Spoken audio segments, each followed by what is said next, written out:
প্রিয় সুন্নি ভাইয়েরা, বিশেষ করে সিলেট সায়ের আসন থেকে হবিগঞ্জ, যা আমাদের পীর মুফতি গিয়াসউদ্দিন তাহেরি মোমবাতির প্রতীক নিয়ে দাঁড়াইছে। তো দয়া করে আপনারা সবাই ভোট দিবেন। আর বিভিন্ন বাতলেরা অনেক বিভ্রান্ত দিয়ে, বিভিন্ন স্ট্যাটাস দিয়ে মানুষদেরকে গোমরা করতেছে। তো যাক, বাকিগুলি আমাদের ওই মিজানুর রহমান আল কাদির হুজুরের সাথে শুনবো। তো বাকিগুলি ওনার থেকে শুনেন। তাহেরি ভাই হচ্ছে এমন একজন মানুষ যিনি বাংলাদেশের ব্র্যান্ড। উনি কথা বললে ভাইরাল হয়ে যায়। এখন যারা ওনাকে নিয়ে ভিডিও বানায়, কারণ ওনাদের ভিডিওতে তো মনে করো 100-200-র উপরে কোনো ভিউজ হয় না। এখন তাহেরি হুজুরকে নিয়ে যদি ভিডিও বানায়, এটা মিলিয়ন মিলিয়ন হয়ে যায়। তার মাধ্যমে ওনার বউ বাচ্চারা চলে।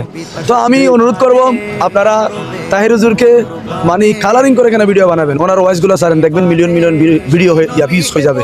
তো এখন তাহেরি হুজুর এমন একজন ব্র্যান্ড, উনি দেখবেন এই যেদিকে যায় স্যাটেলাইট চ্যানেলগুলা তাহেরি হুজুরকে ফলো করে, তাহেরি হুজুরের ভিডিও, তাহেরি হুজুরের সমাবেশ সবগুলা ইউটিউবের মধ্যে চ্যানেলের মধ্যে প্রচার করে।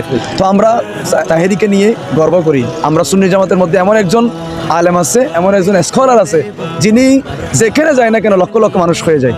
তো আমি অনুরোধ করব, উনি একজন সত্য এবং ন্যায়পরায়ণ মানুষ, যার হাতের মধ্যে যদি নমিনেশন, যিনি এমপি প্রার্থী হলে, এমপি হলে কখনো মানুষ, অর্থাৎ এই কথা ধরে রাখতে পারবেন, কোনোদিন দুর্নীতি হবে না, কোনো ধরনের ভেজাল হবে না, অর্থাৎ জনগণের অধিকার সে নিশ্চিত করবে। এজন্য আমি সর্বস্তরের সুন্নি মুসলমান এবং বাংলাদেশের সর্বস্তরের মানুষকে, বিশেষ করে সিলেটের মানুষকে অনুরোধ করব, তাহেরিকে আপনারা বিপুল পরিমাণ ভোট দিয়ে তাকে সংসদে পাঠাবেন। ইনশাআল্লাহ সংসদের মধ্যে নারায়ে রিসালাতের ধ্বনি হবে ইনশাআল্লাহ। হবে ইনশাআল্লাহ। নারায়ে তাকবীর, নারায়ে রিসালাত, মোমবাতির আলো, ঘরে ঘরে যা আলো।